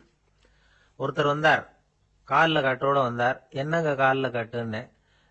சார், நேற்று ராத்திரி தூக்கத்துல எங்க வீட்டு கூரையில ஏணியை சாத்தி வச்சு இறங்கினப்போ வழுக்கி விழுந்து காலை உடைச்சுக்கிட்டேன்னார். உங்க வீட்டுல தான் ஏணியே கிடையாது சார் அப்படின்னு. உண்மைதான் சார், நான் கீழே விழுந்து முழிச்சுக்கிட்டதுக்கு அப்புறம் தானே ஏணி இல்லைங்கிறது எனக்கு ஞாபகம் வந்தது அப்படின்னார். எனக்கு அதிர்ஷ்டமே இல்லை சார் அப்படின்னார் ஒருத்தர். ஏன் அப்படி சொல்றீங்கன்னு கேட்டோம். வியாபாரம் பண்ணலாம்னு ஒரு கடை வச்சேன். வேண்டிய போட்டவங்க கூட என் கடையில் வந்து எதுவும் வாங்க மாட்டேங்கிறான். எல்லாரும் அடுத்த கடைக்கு தான் போறான் அப்படின்னு சொல்லி ரொம்ப அழுத்துக்கிட்டார். இதுக்கு போய் அதிர்ஷ்டம் இல்லைன்னு சொல்லாதீங்க. வாடிக்கையாளர்களை வந்து கவர்றது எப்படிங்கிறது உங்களுக்கு தெரியல, அதுதான் குறை அப்படின்னும். சார், உங்களுக்கு தெரிஞ்ச அந்த ரகசியத்தை எனக்கும் கொஞ்சம் சொல்லி கொடுங்களேன் அப்படின்னார். சரி, உங்க காதை இப்படி கொடுங்க அப்படின்னு சொல்லி அது சம்பந்தமா பெரிய வல்லுநர்கள் சொல்லி இருக்கிற கருத்துக்களை அவர்கிட்ட சொல்ல ஆரம்பிச்சோம். அதாவது இந்த வாடிக்கையாளர்களை கவர்றதுக்கு வல்லுநர்கள் பல ஆலோசனைகளை ஏற்கனவே சொல்லி வச்சிருக்கிறாங்க. அது சம்பந்தமா அனுபவப்பட்டவங்க, அதை தெரிஞ்சு வச்சுக்கணும். அதாவது கடை வச்சிருக்கிறவங்க எல்லாரும் இதை கொஞ்சம் காதுல வாங்கி வச்சுக்கணும். எதை இப்ப சொல்ல போறத. எப்பவும் பணத்தை சம்பாதிக்கிறதுலயே குறியா இருக்கக்கூடாதான்.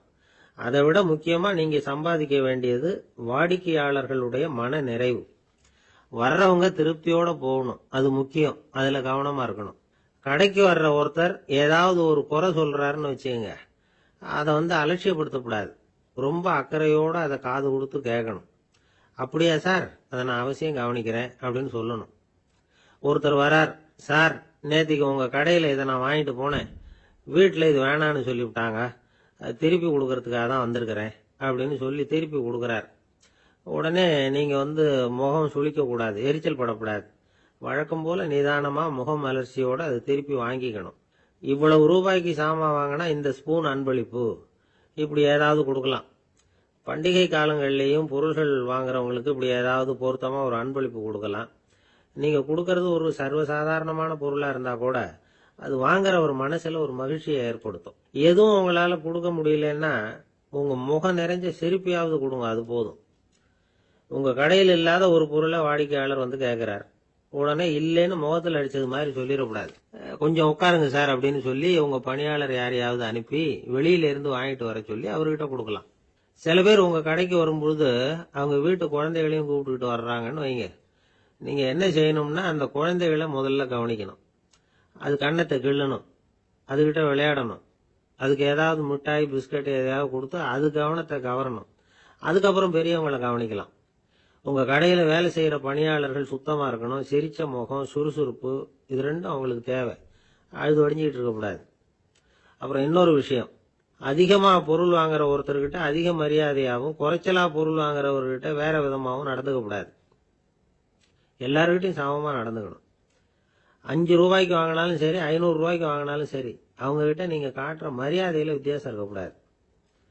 எல்லாத்துக்கும் மேல உங்க கடையில ஒரு பொருள் வாங்கினா அது உண்மையானதா இருக்கும், தரமுள்ளதா இருக்கும் அப்படிங்கிற நினைப்பு ஜனங்களுக்கு வரணும். அதனால தரமான பொருளையே நீங்க வந்து உங்க கடையில வச்சிருக்கணும். இது வரைக்கும் நான் சொன்னதையெல்லாம் கவனத்துல வச்சுக்கிட்டு நீங்க கடையை ஆரம்பிச்சீங்கன்னா வியாபாரம் பிச்சுக்கிட்டு போகும். அப்படி போகலன்னா அதுக்கப்புறம் கேளுங்க. ஏன்னா இந்த யோசனைகள்லாம் அனுபவப்பட்டவங்க சொல்லி இருக்கிற யோசனைகள். இந்த யோசனைகள்ல நீங்க எச்சரிக்கையா இருக்க வேண்டிய ஒரு விஷயம் உண்டு. அது என்னங்கிறதையும் தெரிஞ்சு வச்சுக்கிறது நல்லது. என்னுடைய நண்பர் ஒருத்தர் வந்தார்.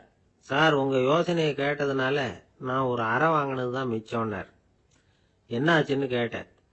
எங்க கடைக்கு ஒரு பெரிய அம்மா குழந்தைய தூக்கிட்டு வந்தாங்க சார். உங்க யோசனைப்படி அந்த குழந்தையோட கண்ணத்தை கிள்ளணும்னு முயற்சி பண்ணினேன். திடீர்னு அந்த நேரம் பார்த்து அந்த குழந்தை தலையை குனிஞ்சுக்கிட்டுது. என் கை வந்து குழந்தையோட கண்ணத்துக்கு பதிலா அது தூக்கிட்டு வந்தவங்க கண்ணத்தை கிள்ளிவிட்டுது. அதுதான் அப்படி ஆயிட்டுது அப்படின்னார் கண்ணத்தை தடவிக்கிட்டே. ஒரு நண்பர் சினிமா படம் தயாரிக்கிறவர், அவர்கிட்ட ஒரு நாள் பேசிக்கிட்டு இருந்தேன். அது எப்படி சார், நீங்க எடுக்கிற எந்த படமும் கையை கடிக்காத அளவுக்கு எடுத்துடுறீங்களே, அது எப்படின்னு கேட்டேன். அது ஒன்றும் பெரிய விஷயம் இல்லை சார். பெண்களுக்குன்னு சில உருக்கமான காட்சிகள், இளைஞர்களுக்குன்னு சில நடனங்கள், அடிதடி காட்சிகள், அப்புறம் வயசானவங்களுக்குன்னு சில ஆன்மீக காட்சிகள், சின்ன பிள்ளைங்களுக்கு சிரிப்பு, இப்படி எல்லாமும் சேர்த்து நான் படம் எடுக்கிறேன். மசாலா படம்னு பேரு. இது ரொம்ப பெருசா இல்லைன்னாலும் ஓரளவுக்கு சுமாரா ஓடிரும், கையை கடிக்காது அப்படின்னார். இது ஒரு உத்தி. சில பத்திரிகை ஆசிரியர்களும் இந்த உத்தியை கையாளுறது உண்டு. இந்த உத்திக்கு பார்னம் உத்தி அப்படின்னு பேர். பார்னம் எஃபெக்ட் அப்படின்னு சொல்லுவாங்க.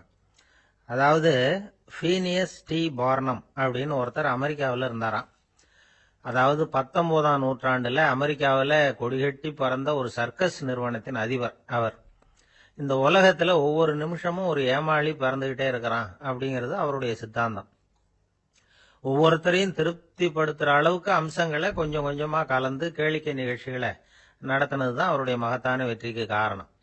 அதனால அந்த உத்தியை யாரு கடைபிடிச்சாலும் சரி, அதுக்கு பார்னம் உத்தி அப்படின்னு பேர் வந்துட்டுது. ஜோசியம் சொல்றவங்களுக்கும் இந்த உத்தி தான் கை கொடுக்குது.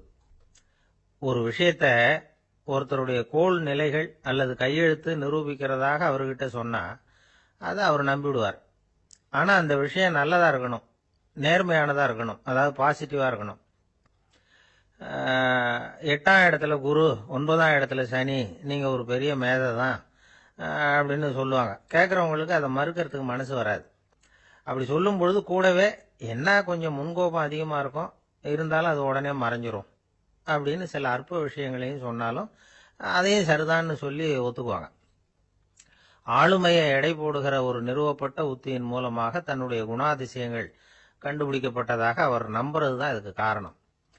இந்த மாசம் பணத்தட்டுப்பாடு கொஞ்சம் இருக்கும், உடம்புல ஏதாவது கொஞ்சம் அசௌகரியம் இருக்கும், வீட்டுக்குள்ள லேசா மனஸ்தாபம் வரலாம், இது மாதிரி பொதுப்படையா சிலதை சொன்னாலே போதும், மக்களை நம்ப வச்சுடலாம். இதெல்லாம் நமக்கு மட்டும்தான் ஏற்படுது அப்படின்னு சொல்லி அவங்க நினைக்கிறது தான் காரணம். இதுதான் பாரணம் உத்திங்கிறது. மனிதர்கள் பாராட்டுகளை விரும்புறதும் விமர்சனங்களை வெறுக்கிறதும் பாரணம் உத்தியின் அடுத்த கூறு.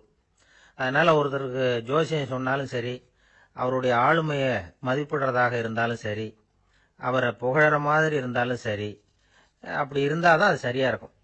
சாதகமான விஷயங்களை அதிகமாகவும் பாதகமான விஷயங்களை நாசூக்காவும் சொன்னா மக்கள் அதை நம்பிடுவாங்க. ஒருத்தரை கருமின்னு சொன்னா ஏத்துக்க மாட்டார். அதையே கொஞ்சம் மாத்தி நீங்க கொஞ்சம் சிக்கனமான ஆசாமி அப்படின்னு சொன்னா நீங்க சொல்றது சரிதான் சார் அப்படிம்பார். நீங்க பெரிய செலவாளி தான், இருந்தாலும் நல்ல விஷயங்களுக்கு தான் செலவழிப்பீங்க அப்படின்னு சொல்லணும். இப்படி இந்த பாரணம் உத்தியை கடைபிடிச்சு இன்னைக்கு வெற்றிகரமா காலம் தள்ளுறவங்க நிறைய பேர் இருக்கிறாங்க. இந்த உலகத்துல ஒவ்வொரு நிமிஷமும் ஒரு ஏமாளி பறந்துகிட்டே இருக்கிறான் அப்படிங்கிறது தான் ஃபீனியஸ் பார்னம் அவர்களுடைய நம்பிக்கை. அதை விட அடுத்தவங்களை ஏமாளியா நினைக்கிற மனுஷர்கள் தான் இன்னைக்கு உலகத்துல ரொம்ப அதிகம். ஒருத்தர் தன்னுடைய மேல் அதிகாரிகிட்ட போய், ஐயா ஒரு நாள் லீவு வேணும், என் தங்கச்சிக்கு கல்யாணம் அப்படின்னார். அவரு பார்த்தார், ஒரு 10 நிமிஷம் வெளியில இருங்கன்னார். 10 நிமிஷம் கழிச்சு கூப்பிட்டார். இத பாருங்க, நீங்க சொல்றது பொய். இப்போ உங்க தங்கச்சிக்கு போன் பண்ணேன், அவங்க தனக்கு 2 வருஷத்துக்கு முன்னாடியே கல்யாணம் ஆயிட்டதாக சொல்றாங்க அப்படின்னார். உடனே இவரு சொன்னார், சார் இப்போ நீங்க சொல்றதும் பொய்யாதான் இருக்கணும், ஏன்னா நிஜமா எனக்கு ஒரு தங்கச்சியே கிடையாது அப்படின்னார். கப்பல் கடல்ல போயிட்டு இருக்கு, புயல் சூறாவளி, அலையெல்லாம் பெருசு பெருசா ரொம்ப உயரமா உண்டாகுது. கடுமையான காற்றிலேயும் வேகமான அலைகள்லேயும் சிக்கி அந்த கப்பல் தடுமாறுது. திசை மாறி போச்சு, எந்த பக்கம் போயிட்டு இருக்கிறோம்னே தெரியல. அந்த கப்பலை செலுத்திக்கிட்டு இருந்த மாலுமி ரொம்ப சாமர்த்தியமா செயல்பட்டார். தன்னுடைய அறிவாற்றலையும் திறமையையும் முழுமையா பயன்படுத்தினார். அந்த கப்பலை கட்டுப்படுத்தினார். மெதுவா அந்த சூறாவளியிலிருந்து கப்பலை காப்பாத்தி கரைக்கு கொண்டுட்டு சேர்த்துட்டார்.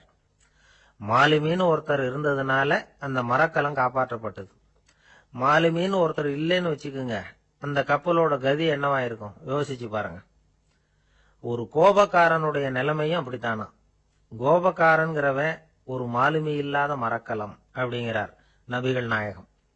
கொந்தளிக்கிற கடல்ல கொடுமையான அலைகளின் உச்சியில அல்லல் படுகிற மரக்கலத்தை விட மோசமானது கோபக்காரனின் நிலைமை அப்படிங்கிறது அவருடைய கருத்து. அது மாதிரி இதுன்னு சொல்லல, அதை விட மோசம் இது அப்படிங்கிறார். ஏன் தெரியுமா? ஒரு கப்பல் கடல்ல தடுமாறினா அதை சரிப்படுத்த மாலுமி இருக்கிறார். அவர் தன்னுடைய சாமர்த்தியத்தினால அதை கட்டுப்படுத்தி சரியான வழிக்கு கொண்டுட்டு வந்துருவார். ஆனா கோபக்காரனுடைய நிலைமை அப்படி இல்லை அப்படிங்கிறார் நபிகள் நாயகம். மனித மனம் ஒரு மரக்கலம், அறிவு அதுல இருக்கிற மாலுமி. மாலுமி மரக்கலத்தை செலுத்துறான். அவனுக்கு கட்டுப்பட்டு அது ஓடுது. ஆனா கோபக்காரன்கிற மனுஷங்கிட்ட அறிவுங்கிற மாலுமி சரியா வேலை செய்ய மாட்டான். ஏன்னா கோபம் அந்த மாலுமியின் கண்களை அவிச்சிரும், காதுகளை கேட்காம பண்ணிவிடும். கண்ணையும் காதையும் மூடிவிட்டு கப்பலை ஓட்டுனா எப்படி ஓட்டுறது? அதனால கோபக்காரன் மாலுமி இல்லாத மரக்கலம். இடி மின்னல்ல மாட்டிக்கிட்டு கஷ்டப்படுற கப்பல் மாதிரி கஷ்டப்படுறான். பெரியவங்கள்லாம் என்ன சொல்றாங்க? உனக்கு கெடுதல் பண்ணவனுக்கும் நீ நன்மையை செய், எவருடைய விருப்பு வெறுப்பையும் பொருட்படுத்தாதே. பரம எதிரிக்கும் நீ நன்மை செய்ய ஆரம்பிச்சா உன்னுடைய தூய நிலையை பார்த்துட்டு அவனும் உனக்கு நெருக்கமான நண்பனா ஆயிடுவான். இதுதான் பெரியவங்க நமக்கு சொல்லி இருக்கிறது. புனித குரான் சொல்றது என்ன? தீமையை நன்மையை கொண்டே நீர் தடுத்து கொள்ளும் அப்படின்னு சொல்லப்பட்டிருக்கு. அதுல இன்னா செய்தாரை ஒருத்தல் அவர் நாண நன்னயம் செய்து விடல் அப்படிங்கிறார் திருவள்ளுவர். செல்வந்தர் ஒருத்தர்கிட்ட ஒரு சிறுவன் ஆடு மேய்ச்சிக்கிட்டு இருந்தானா. பெரியவர் அவனை கூப்பிட்டு, நீ நேரா போய் ஒரு ஆட்டுல உள்ள ரொம்ப நல்ல பகுதி எதுவோ அதை எடுத்துட்டு வா அப்படின்னாராம். இவன் போனான். ஒரு ஆட்டு உடம்புல இருந்த நாக்கு, இருதயம், இது ரெண்டையும் எடுத்துட்டு கொடுத்தானான். பெரியவர் வாங்கி பார்த்தார். அதுக்கப்புறம் இப்ப நீ போய் இன்னொரு ஆட்டுல இருக்கிற ரொம்ப கெட்ட பகுதி எதுவோ அதை எடுத்துட்டு வா அப்படின்னாராம். இவன் போய் எடுத்துட்டு வந்தான். அவன் கையில இருந்தது மறுபடியும் அதே மாதிரி நாக்கு, இருதயம், இது ரெண்டும் தான். என்னது இப்பவும் அதையே கொண்டுட்டு வந்திருக்கிற அப்படின்னாராம் பெரியவர். இவன் சொன்னானா, ஒரு உடம்புல உள்ள ரொம்ப நல்ல பொருளும் இதுதான், ரொம்ப கெட்ட பொருளும் இதுதான் அப்படின்னானா. இளம் வயசுல இப்படி பதில் சொன்னவர் தான் பேரறிஞர் லுக்மானுல் ஹக்கீம் அவர்கள். கோபப்படாம இருந்தா இது ரெண்டும் நல்லா வேலை செய்யும், கோபப்பட்டா இது ரெண்டும் மோசமா வேலை செய்யும். அதை புரிஞ்சுக்கிறதுக்காகத்தான் இன்னைக்கு இந்த தகவல். கோபம் வந்துட்டா நாம என்ன செய்யறோங்கிறது நமக்கே தெரியாது. ஒருத்தர் டாக்டர் கிட்ட போனார் அவசரமா. டாக்டர், எனக்கு இப்ப கடுமையான கோப வெறி, எனக்கு கண்ணு மண்ணு ஒன்னும் புரியல, உடனடியாக அதை கட்டுப்படுத்தணும், உடனே இதுக்கு ஏதாவது ஒரு மாத்திரை கொடுங்க ப்ளீஸ் அப்படின்னார். அந்த டாக்டரும் உடனே ஒரு மாத்திரையை கொடுத்து, இதை உடனே போடுங்க, நான் தண்ணி கொண்டுட்டு வரேன்னு உள்ள போனார். தண்ணியோட திரும்பி வந்தார். இவரு சொன்னார், டாக்டர், நீங்க கொடுத்த மாத்திரை ரொம்ப பெருசா இருந்தது, இருந்தாலும் கஷ்டப்பட்டு முழுங்கிட்டேன்னார். டாக்டர் சந்தேகத்தோட மேசையை பாக்குறார். பார்த்தா மாத்திரை அங்கேயே இருக்குது, பேப்பர் வெயிட்ட காணல. சில பேர் ஆளை பார்த்தா 60 வயசு மாதிரி தோணும், உண்மையான வயசு என்னன்னு பார்த்தா 40 அல்லது 45. சில பேரை பார்க்கறதுக்கு 45 மாதிரி தெரியும், உண்மையிலேயே 65 தாண்டி இருப்பாங்க. ஒரு மனிதனுக்கு 2 வகையான வயது உண்டுங்கிறார் ஓஷோ. அதாவது உடம்புக்குன்னு ஒரு வயசு, மனசுக்குன்னு ஒரு வயசு. முதல் உலக மகாயுத்தம் நடந்தது இல்லையா, அது முடிஞ்சதுக்கு அப்புறம் முதல் தடவையா மனிதனின் மூளை வளர்ச்சியை பத்தி மனநல வைத்தியர்கள் ஒரு கணக்கெடுப்பு சோதனை நடத்தினாங்களாம். அது வரைக்கும் மனிதனுக்கு 2 வகையான வயது உண்டுன்னு யாரும் சிந்திச்சதே இல்லையா. அந்த உலக மகாயுத்தம் முடிஞ்சதுக்கு அப்புறம் மனிதனுடைய சராசரி மனதின் வயதை கணக்கிட்டு பார்க்கும் பொழுது அவங்களுக்குலாம் ரொம்ப அதிர்ச்சியா இருந்துதான். ஏன்னா அது ரொம்ப பின்தங்கிய நிலையில இருந்திருக்கு, வளர்ச்சி அடையாத நிலையில இருந்திருக்கு. அவங்க கண்டுபிடிச்ச பிரகாரம் அப்போ மனசோட சராசரி வயசு என்ன தெரியுமா? 14. அப்படின்னா பாத்துங்க, உடல் ரீதியா ஒருத்தரோட வயசு 70 கூட இருக்கலாம், ஆனா மனசோட வயசு 14 தான். இதுக்கு நேர்மாறா அமைஞ்சு போச்சுன்னு வச்சுங்க. அதாவது ஒருத்தருக்கு உண்மையிலேயே 14 வயசு, அதாவது உடலோட வயசு 14, அவரோட மனசின் வயசு 70ன்னு வச்சுக்கோங்க. இப்படி அமைஞ்சுட்டதுன்னா அவர் சீக்கிரம் ஞானத்தன்மை அடைஞ்சிருவார் அப்படின்னு அர்த்தம். இப்ப நமக்கெல்லாம் உடம்போட வயசு மனசோட வயசு ரெண்டும் ஒன்னா இருந்துட்டா அதுவே போதும், அதுவே பெரிய விஷயம். இப்ப எமர்சன் கிட்ட போய் ஒருத்தர் கேட்டாராம், உங்க வயசு என்ன அப்படின்னு. அவர் உடனே பதில் சொல்லியிருக்கார், 360 வருஷம் அப்படின்னாராம். கேட்டவர் குழம்பி போயிட்டார். அவர் என்ன சொல்றாரு, 360 வயசா? என்ன நம்ம காதல தான் சரியா விழலையா? எமர்சன் எப்பவும் உண்மையை பேசுற ஒரு சிறந்த அறிவாளி, அவர் இப்படிலாம் பொய் சொல்ல மாட்டாரே அப்படின்னு ஒரு யோசனை பண்ணிக்கிட்டே அவர் மறுபடியும் அவர் கிட்ட போனாராம். ஐயா, நீங்க சொன்னது சரியா என் காதல விழல, அதனால மறுபடியும் கேட்கிறேன், உங்க வயசு என்ன அப்படின்னாராம். எமர்சன் மறுபடியும் சொல்லியிருக்கிறார், 360 வருஷம்னு. வந்தவருக்கு உண்மையிலேயே அதிர்ச்சியா போட்டுது. அதுக்கப்புறம் மெதுவா ஆரம்பிச்சாராம், ஐயா, நீங்க சொல்றதை என்னால ஏத்துக்க முடியாது. எப்படி பார்த்தாலும் இப்போ உங்களுக்கு வயசு ஒரு 60க்கு மேல இருக்காதுன்னு நினைக்கிறேன். அப்படின்னாராம். நீங்கள் சொல்கிறது சரிதான், அது என் உடம்போட வயசுன்னாராம் எமர்சன். அப்படின்னா ஏற்கனவே நீங்கள் சொன்னது அப்படின்னு கேட்டிருக்காரு, அது என் மனசோட வயசு அப்படின்னாராம். நம்மளை பொறுத்த வரைக்கும் அறிவு தூசு படிஞ்சிருக்கு, அது மாதிரியே அன்பும் மாசுபட்டிருக்கு. இது ரெண்டையும் சுத்தம் பண்ண வேண்டியிருக்குது. அப்போ தான் நாம் சரியான வயசில் வாழ முடியும். ஒரு ஆசாமி இருக்கிறார், அவருக்கு உடம்போட வயசு அதிகம், மனசோட வயசு ரொம்ப குறைச்சல், குழந்தை மாதிரி. அவர் ஒரு ஆஸ்பத்திரியில் படுத்திருக்கிறார். நர்சம்மா எல்லாருக்கும் மருந்து கொடுத்துட்டு போகிறாங்க. கொஞ்ச நேரம் கழித்து திரும்பி வந்தாங்க. அப்போ இவர் அந்த அம்மாவை கூப்பிட்டு சொல்கிறார், இதை பாருங்கள் சிஸ்டர், நீங்கள் எல்லாருக்கும் சின்ன சின்ன மாத்திரையாக கொடுத்துட்டு எனக்கு மட்டும் நீளமான மாத்திரையாக கொடுத்துட்டீங்க. முழுங்கிறதுக்கு ரொம்ப கஷ்டமாக போச்சு. இனிமேல் எனக்கும் சின்ன மாத்திரையாக கொடுங்க சிஸ்டர் அப்படின்னாராம். அந்த அம்மா உடனே அதிர்ச்சி ஆகி தலையில் அடிச்சுக்கிட்டாங்களாம். நான் கஷ்டப்பட்டு மாத்திரை முழுங்கினத்துக்கு நீங்கள் ஏமா தலையில் தட்டிக்கிறீங்க அப்படின்னு கேட்டிருக்காரு இவர். இதுக்கு அவங்க சொல்லியிருக்கிறாங்க, நான் உங்களுக்கு கொடுத்துட்டு போனது மாத்திரை இல்லைங்க, அது தெர்மாமீட்டர் அப்படின்னாங்களாம். நாட்டில் நல்லவங்க ஒருத்தர் 2 பேர் இருக்கிறதுனால தாங்க மழையே பெய்யுது அப்படின்னு சொல்கிறது உண்டு. நல்லார் ஒருவர் உளரேல் அவர் பொருட்டு எல்லாருக்கும் பெய்யும் மழை. சில சமயம் ரொம்ப பேர் திடீர்னு நல்லவங்களா ஆகிடுவாங்க போல இருக்கு. அதனால தான் விடாமல் பேய் மழையாக கொட்டி தீர்த்து விடுது. எல்லாரும் நல்லவங்களாகிட்டா உலகமே தாங்காது போல இருக்க. அப்பப்போ ஒருத்தர் 2 பேர் நல்லவங்களாகணும், அப்போ தான் சீராக மழை பெய்யும். மாதத்துக்கு 3 பேர் நல்லவங்களானா மாதம் மும்மாறி பொழியும். இதெல்லாம் வேடிக்கை பேச்சு. இப்போ இதெல்லாம் ஒரு பக்கம் இருக்கட்டும், இப்போ விஷயத்துக்கு வருவோம். ஒரு கும்பலில் நல்லவன் யார் அப்படிங்கிறத எப்படி கண்டுபிடிக்கிறது? இதுக்கு ஒரு வேடிக்கை கதை உண்டு. என்னுடைய நண்பர் ஒருத்தருக்கு அவங்க பாட்டியம்மா சொன்ன கதையா இது. அது என்ன கதைன்னா, ஒரு ஊரில் ஒரு சமயம் பலமான மழை பெய்ய ஆரம்பிச்சுட்டு தான். இடி மின்னல் ரொம்ப கடுமையாக இருந்திருக்குது. ஆரம்பித்த மழை வர வர கடுமையாகிட்டு இருக்குதே தவிர நிற்கிற பாடா தெரியல. ஊர் ஜனங்கள்லாம் பார்த்தாங்க. இதுக்கு மேலேயும் வீட்டுக்குள்ளே இருந்தால் ஆபத்துங்கிறத புரிஞ்சுக்கிட்டாங்க. ஏன்னா வீடெல்லாம் இடிஞ்சு விழுந்துருமோங்கிற பயம். உடனே எல்லாரும் புறப்பட்டு ஊருக்கு பொதுவாக இருந்த ஒரு மண்டபத்தில் போய் தங்கிக்கிட்டாங்க. மின்னல் கடுமையாக இருந்தது, இடி எந்த நேரத்துலையும் விழலாம்ங்கிற நிலைமை. எப்போ விழலாம்னு பார்த்துக்கிட்டு இருக்குது. அந்த மண்டபத்தில் இருந்த ஜனங்கள் மனசுக்குள்ள ஒரு பயம், நம்ம கூட்டத்தில் யாராவது ஒரு கெட்டவன் பாவம் பண்ணவன் இருந்தால் கூட இடி இந்த மண்டபத்தில் விழுந்துரும், அது எல்லாருக்கும் ஆபத்து அப்படின்னு நினைச்சாங்க. சரி, இதுக்கு என்ன பண்ணலாம் அப்படின்னு யோசனை பண்ணாங்க. அந்த கூட்டத்தில் ஒரு பெரியவர் இருந்தார். அவர் ஒரு யோசனை சொன்னார். இதோ பாருங்க, அதுக்கு ஒரு வழி இருக்கு. அதோ எதிர்த்தாப்புல கொஞ்சம் தூரத்தில் ஒரு உயரமாக மரம் ஒன்று இருக்கு பாருங்க. பொதுவாக இடி சுலபமாக விழறது அது மாதிரி உயரமான மரத்தில் தான்.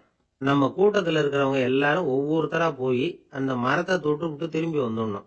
நம்மள பாவம் பண்ணவன் யாரோ அவன் அந்த மரத்தை தொடுற சமயத்தில் இடி விழுந்துரும், அவன் மட்டும் போயிடுவான், மண்டபத்தில் இருக்கிற நாமெல்லாம் பொழைச்சிக்கலாம் அப்படின்னு ஐடியா கொடுத்தாரு அந்த பெரியவர். இது நல்ல யோசனையாக பட்டது. எல்லாரும் ஒத்துக்கிட்டாங்க. ஒவ்வொருத்தராக போய் அந்த மரத்தை தொட்டு விட்டு திரும்பி வந்தாங்க. இடி எதுவும் விழலை. இன்னமும் பாவம் பண்ண ஆசாமி அதை போய் தொடலை போல இருக்கு அப்படின்னு நினச்சிக்கிட்டாங்க. ஒவ்வொருத்தராக போகிறாங்க, எல்லாரும் போய் தொட்டுவிட்டு வந்தாச்சு. இன்னும் ஒரே ஒரு ஆசாமி தான் பாக்கி. கடைசியாக இருந்த அந்த ஆள் பயந்துட்டான். இது வரைக்கும் இடி விழலைன்னா இப்போ என்ன அர்த்தம்? இப்போ நாம தான் பாக்கி, நாம தான் தப்பு பண்ண ஆள் போல இருக்கு அப்படின்னு நினச்சிட்டான். அதனால துணிச்சலாக போய் தொடுறதுக்கு பயந்தான், தயங்கிக்கிட்டே இருந்தான். இருந்தாலும் மற்றவங்கெல்லாம் சும்மா இருப்பாங்களா? கட்டாயப்படுத்தி கழுத்தை பிடிச்சி தள்ளாத குறையா அவனை தள்ளி விட்டாங்க, போய் தொட்டுட்டு வாடான்னு. அவன் நடுங்கிட்டே போய் அந்த மரத்தை தொட்டான். அதே வினாடி ஒரு பயங்கரமான மின்னல் இடி விழுந்துட்டுது. எங்க விழுந்தது தெரியுமா? அந்த ஆள் மேல இல்ல, மண்டபத்துல விழுந்தது. மண்டபத்துல இருந்தவங்க பூரா காலி. அந்த ஒரு ஆள் மட்டும் புழைச்சிக்கிட்டான். இந்த ஒரு ஆளை காப்பாத்துறதுக்காக தான் இடி மண்டபத்துல விழாம இருந்திருக்குது. இதுதான் கதை. அதனால நல்லவங்க எப்படியும் தப்பிச்சு